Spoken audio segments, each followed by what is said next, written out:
What's up, nerds? JR Shank here. Thank you for all the support on my last video of the AMD and helping to get your stop them frame drops. I have some really positive feedback on that and it means a lot to me. Thank you very much. Kicking on for that video, I've read a lot of the comments and I've tried to reply to most of them. There was a lot of comments still asking if their systems would run it, and if they could, how could you make it run better? So this video here, it was going to show you hopefully some tips on how to get yours running better. But I just thought, actually, out of curiosity, would it run on a 1050? Not a Ti, just a 1050 2 gig. And then I thought, actually, why not I put in 8 gigs of RAM in there as well instead of the 16 gigs I've got, and see if we could get it running good. And the results are actually quite interesting. Enjoy.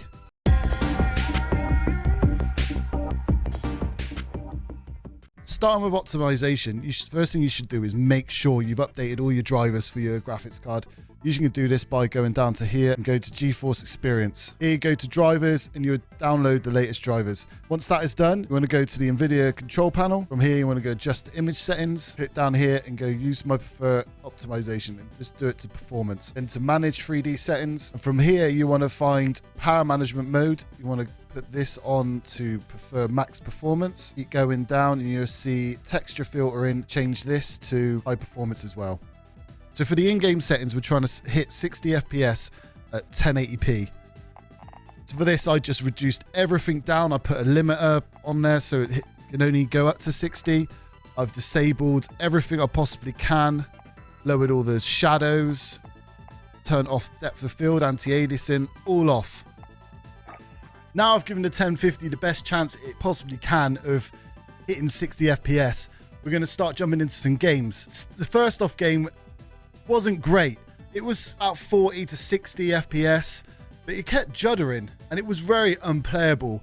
As you see, I dropped in, didn't pull the parachute, straight into the gulag, and I won it like a legend.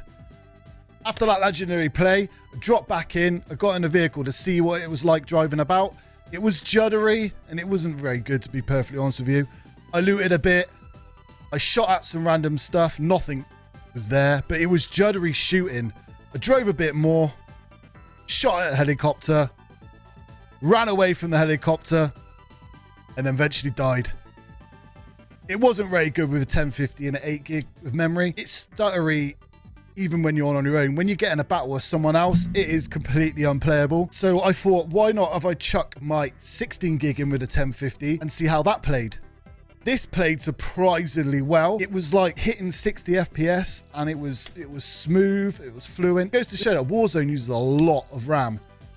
For 8 gigs and doing that, this was no processors in the background. If you had like Discord up or Chrome on another monitor, it will give you serious issues. As you can see, I won my gulag again very epically. And when I returned back to the lobby, I dropped and thought, why don't we up the render scale into 100 so we can get the 1080p? This didn't work too great. It didn't feel right at all. It wasn't hitting the 60 mark.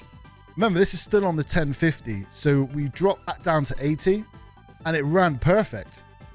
60 frames, shooting seemed smooth. It did drop now and again, but I class that as playable.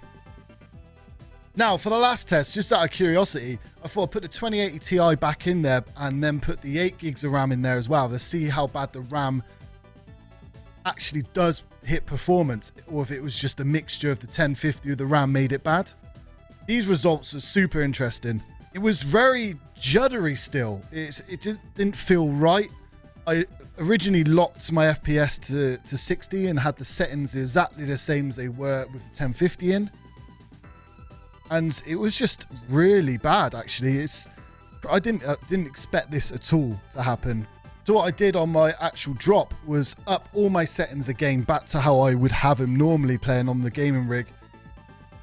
And I was hitting really high FPS, but it's still that juddering going on. So it does confirm that the 8 gigs of RAM really mess with your gaming experience on Warzone. It's actually been really interesting to find out that the RAM makes a massive difference into your gaming experience on Warzone. To confirm, 1050s work fine. You just need more than 8 gigs of RAM. I hope some of the settings I've shown you help you with your issues.